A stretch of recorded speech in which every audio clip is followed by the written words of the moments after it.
Hello again. So time for me to read chapter 2 of our story, the Ickabog. And chapter 2 is called the Ickabog. So this is just a short chapter, this one. The legend of the Ickabog had been passed down by generations of marshlanders and spread by word of mouth all the way to Chalksville.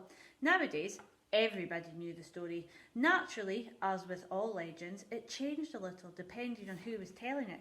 However, every story agreed that a monster lived at the very northernmost tip of the country, in a wide patch of dark and often misty marsh too dangerous for humans to enter. The monster was said to eat children and sheep. Sometimes it even carried off grown men and women who strayed too close to the marsh at night. The habits and appearance of the Ickabog changed depending on who was describing it. Some made it snake-like, others dragonish or wolf-like. Some said it roared, others said it hissed, and still others said that it drifted as silently as the mists that descended on the marsh without warning. The Ickabog, they said, had extraordinary powers. It could imitate the human voice to lure travellers into its clutches. If you tried to kill it, it would mend magically, or else split into two Ickabogs. It could fly, spurt fire, shoot poison. The Ickabog's powers were as great as the imagination of the teller. Mind you don't leave the garden while I'm working, parents all over the kingdom would tell their children, or the Ickabog will catch you and eat you all up. Oh my gosh. And throughout the land, boys and girls played at fighting the Ickabog, tried to frighten each other with the tale of the Ickabog, and even, if the story became too convincing, had nightmares about the Ickabog.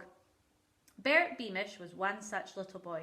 When a family called the Dovetails came over for dinner one night, Mr. Dovetail entertained everybody with what he claimed was the greatest news of the Ickabog. That night, 5-year-old Bert woke crying and terrified from a dream in which the monster's huge white eyes were gleaming at him across a foggy marsh into which he was slowly sinking. There, whispered his mother, who tiptoed into his room with a candle and now rocked him backwards and forwards in her lap. There is no Ickabog, Bertie, it's just a silly story. But Mr. Dovetail said sheep have gone missing, said Bertie. So they have, said Mrs. Beamish, but not because a monster took them. Sheep are silly creatures. They wander off and get lost in the marsh. But Mr. Dovetail said people disappeared too. Only people who are silly enough to stray into the marsh at night, said Mrs. Beamish. Hush now, Bertie, there is no monster.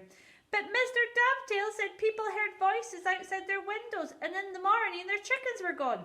Mrs. Beamish couldn't help but laugh.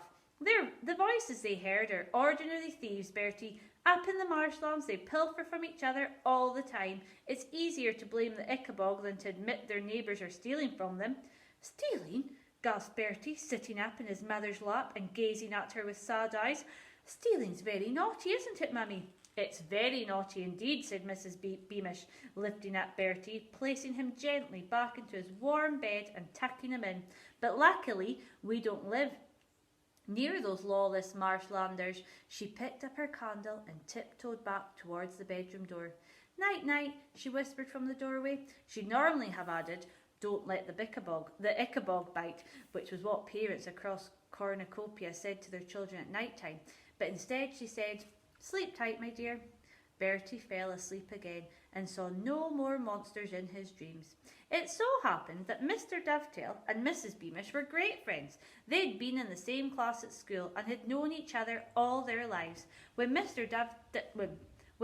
Dovetail heard that he'd given Bert nightmares, he felt bad. As he was the best carpenter in all of Chalksville, he decided to carve the little boy an Ickabog.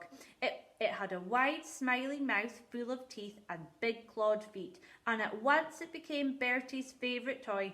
If Bertie or his parents or the Dovetails next door or anybody else in the whole kingdom of Cornucopia had been told that terrible troubles were about to engulf Cornucopia, all because of the myth of the Ickabog, they'd have laughed. They lived in the happiest kingdom in the world. What harm could the Ickabog do?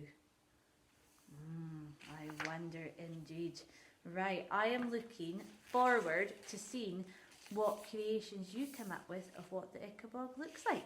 Okay, have a good day. Bye-bye.